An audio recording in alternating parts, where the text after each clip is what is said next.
తెలంగాణ దిష్టి తగిలి కోనసీమ కొబ్బరి చెట్లు ఎండిపోయినాయి అన్నట్టుగా ఓ స్టేట్మెంట్ ఇచ్చింది కదా. దానికి వారం 10 రోజుల తర్వాత ఎందుకు వీళ్ళు హఠాత్తుగా లేచిరంటే, తెలంగాణలో గ్రామాలలో పోతే కాంగ్రెస్ వాళ్ళు మీరు ఏం చేసిర్రా నాయన అని అడుగుతుంటే వాళ్ళకి ముఖం లేదు. మరి ఏం చేయాలంటే, తెలంగాణకు మీరేం ఉద్ధరించింది లేదు కాబట్టి తెలంగాణ మీద ఏదో ప్రేమ ఉన్నట్టు మన నీళ్ళు వాటర్ మిక్సింగ్ చేసే మన ఇంకన్నా తర్వాత ఇంకా కొంతమంది పవన్ బాధ్యతాయుతంగా మాట్లాడడం నేర్చుకొని పొన్నమన్న, ఇట్లా కొంతమంది వాకేటి శ్రీహరి, ఇట్లా కొంతమంది డిమాండ్ చేస్తున్నారు. ఎందుకు డిమాండ్ చేస్తున్నారు అంటే, వీళ్ళు పల్లెల్లోకి పోతే రైతుల నుంచి ప్రజల నుంచి వ్యతిరేకత వస్తుంది. ఆ వ్యతిరేకతను తప్పించుకోవడానికి డ్రామాలు ఆడుతూ ఇట్లాంటి వేషాలు వేస్తున్నారు. కాంగ్రెస్ అంటేనే ఇక మామూలు వేషాలు కాదు, మామూలు కథ కాదు. మిత్రులారా, ఒకసారి ఆలోచన చేయండి.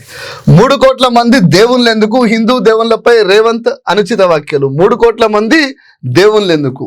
3 కోట్ల మంది దేవుళ్ళెందుకన్న రేవంత్ రెడ్డి ఈ కబ్జాలు చేసుడు, ఈ కోట్ల రూపాయలు సంపాదించుడు, ఆ ఢిల్లీకి గుజరాత్కు మూటలు కట్టే బదులు దేవుళ్ళెందుకన్నా నువ్వు ఇంకా బతికేందుకే రేవంత్ రెడ్డి? చచ్చిపో, వీలైతే చచ్చిపో. కనీసము తెలంగాణకు మంచివన్నీ అవుతావు, మంచి చేసినవన్నీ అవుతావు.